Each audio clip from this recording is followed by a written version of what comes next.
Expert की राय पर अमल करने का पहला नजरिया हजरत अबू तालिब ने दिया।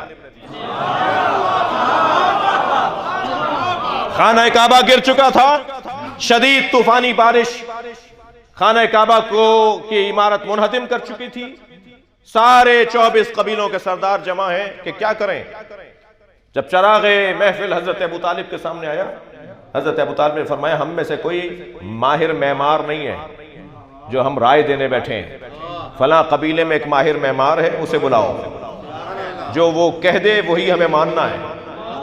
बुलाया गया उसे, उसने इमारत को देखकर कहा, जी इसको नई सिरे से बनाना पड़ेगा, ये पुरानी बुनियादों पर इमारत नहीं उठाई जाएगी, इसको दोबारा से बनाया जाएगा, नई इमारत बनेगी, नई बुनियादें डलेंगी। सबने माना। हजरत अबू तालिब ने फरमाया, इसकी बात को मानना है, जो ये कहेगा हम मानेंगे। कहा, इतना मुझे माल चाहिए, इतनी ईंटें, इतनी फला, इतना मसाला, इतना जो जो उसने चीजें मांगी, मुझे इतना सामान चाहिए ताकि मैं काबे की तामीर कर सकूं। जब सारा माल आ गया और वो मजदूर मिस्त्री और वो मेमार काम करने के लिए आगे बढ़ा, तो पहाड़ों में से एक अजदहा निकल कर आया जो वसत काबे में आके बैठ गया और उसका वजूद लोगों को डरा रहा था। सारे मजदूर भागने लगे, दूर हटने लगे। फिर पहुंचे हजरत अबू तालिब के दरवाजे पर। अबू तालिब, तुमने कहा था काबा तामीर होने जा रहा था, एक और मंजर नजर आ रहा है। पहुंचे हजरत अबू तालिब, बैठे हुए अजदहे को देखा।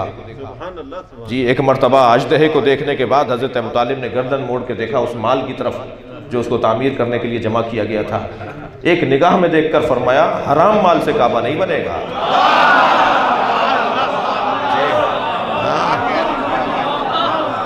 सब गर्दनें लटक गईं। ये सिर्फ आज के वडेरों और चौधरियों का अंदाज नहीं है कि जिसकी जो चीज अच्छी लगी उठवा ली।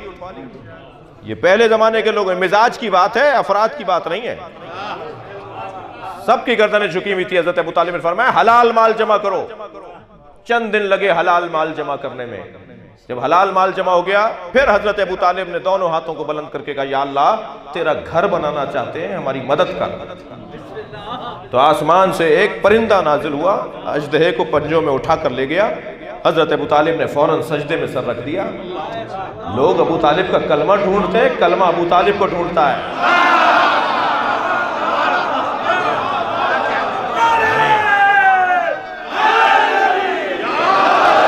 बगैर अबू तालिब के मफहूम कलमा रोशन नहीं है।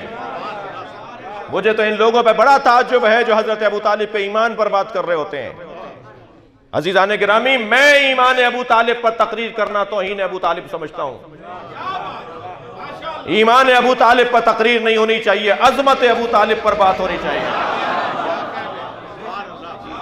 जब महशर में आएंगे हजरत अबू तालिब, तो बादशाहों की तरह आमद होगी और अंबिया की सफ में खड़े किए जाएंगे। ये मौला अली का फरमान इतना सुनाइए इन लोगों को, इतना सुनाइए, जो कलमा ढूंढ रहे होते हैं उन्हें बताइए कि हम तो अबू तालिब को वसी खुदा मानते हैं, हुज्जत खुदा मानते हैं, जी वसी अंबिया मानते हैं। हजरत अबू तालिब का मकाम कोई मामूली मकाम नहीं है। आमादा है तो एक जुमला और कह दूं, तवज्जो है, बैठ जाओ मेरे लाल, बैठ। एक सलवात और नबी की जात पे दिया करें।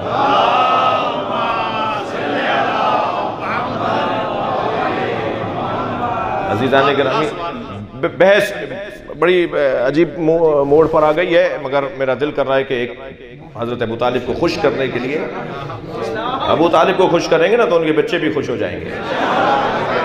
ये तो तरीका है, ये तो तरीका है। सरदारों को खुश किए रहे तो उनके बच्चे भी खुश हो जाते हैं। तो हजरत अबू तालिब अगर राजी हो गए तो मौला अली भी राजी हो जाएंगे, और फिर पोते भी राजी हो जाएंगे, पड़पोते भी राजी हो जाएंगे, और 11वां पोता इमाम मेहदी भी राजी हो जाएगा। जी हाँ, जी हाँ।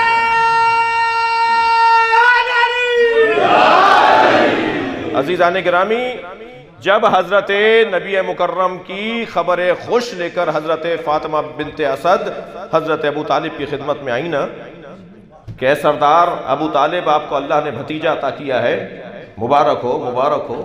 तो बेसाख्ता हजरत अबू तालिब ने फरमाया, तुमने मुझे खुशखबरी सुनाई है, तुमने मुझे बशारत सुनाई है, मैं इसके बदले में तुम्हें बशारत सुनाता हूँ, 30 साल के बाद तुम्हारी गोद में इसका वसी आएगा।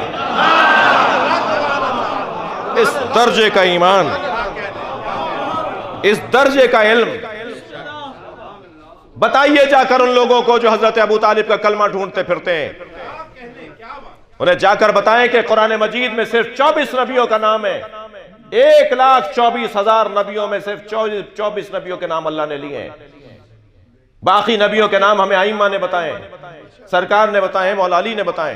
वो जो 24 नबियों के नाम कुरान में अल्लाह ने नाजिल किए हैं, कुरान नाजिल होने से पहले यही वो 24 नबी हैं जिनके नाम हजरत अबू तालिब ने अपने अशआर में नज्म कर दिए थे।